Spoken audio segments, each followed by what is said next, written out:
नमस्कार. पुन्हा कर्तव्य आहे या मालिकेच्या 25 नोव्हेंबरच्या भागात आपल्याला असं बघायला मिळणार आहे की शार्दूल आता आकाशच्या घरी आलेला असतो. सगळेच जण त्याच्याकडे आश्चर्यचकित होऊन पाहत असतात. एवढी मोठी हिंमतच या माणसाची कशी होते? एवढं फसवून आपल्याशी खोटं बोलून इथे परत येण्याचं धाडस कसं करतो हा? म्हणून सगळ्यांना शॉक बसलेला असतो.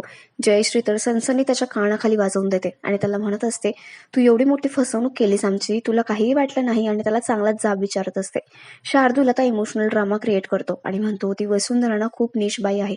तिने माझा सुद्धा खूप छळ केला. माझ्या आईबापापासून मला दूर केलं आणि एवढे दिवस झालं माझ्या सख्ख्या मुलाचं सत्य तिने माझ्यापासून लपवून ठेवलं. आम्हा दोघा बाप लेकांना तिने दूर केलं.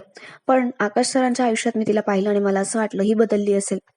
कारण आकाश सर मला तिच्याबरोबर खुश वाट, म्हणूनच मी कोणालाही काही सांगितलं नाही. त्यांचा सुखी संसार मला मोडायचा नव्हता आणि तुमच्यासारखं प्रेमळ लोकांचं कुटुंब मला लाभलं होतं आणि तेही मला सोडायचं नव्हतं. मी अडकलो होतो तुमच्यामध्ये आणि शिवाय माझा सख्खा मुलगा मला भेटला होता. त्याच्यापासून मी दूर नाही जाऊ शकलो आणि म्हणूनच मी काहीही बोललो नाही. मला माफ करा, पण यात माझी काहीही चूक नाहीये. ती वसुंधरा खरंच खूप खालच्या लेवलची बाई आहे. आणि आता जयश्री सुद्धा म्हणते की हो, माझी नजर कधीच चुकू शकत नाही, माझी पारख कधीच चुकू शकत नाही. तू माझा चौथा मुलगा आहेस असं मी तुला म्हणाले आहे आणि ला आहे, म्हणूनच ती वसुंधरा चुकीची असणार आहे आणि तिला आता येऊ दे. तिची चांगलीच खरडपट्टी काढणार आहे आणि या घरातून तिची कायमची हकलपट्टी करणार आहे. तिचा आणि आमचा आता काहीही संबंध असणार नाहीये.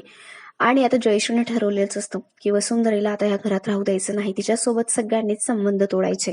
इकडे आता वसुंधरा आकाशला हॉस्पिटलमध्ये घेऊन आलेली असते. त्याला गोळी लागलेली असते आणि आकाश हा मरणाच्या वेशीवर असतो.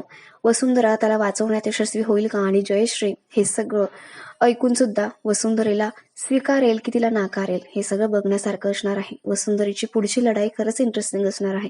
तर मग अशाच अपडेटसाठी तुम्ही आमच्याशी कनेक्टेड राहा आणि आमच्या चॅनलला नक्की सबस्क्राईब करा. धन्यवाद.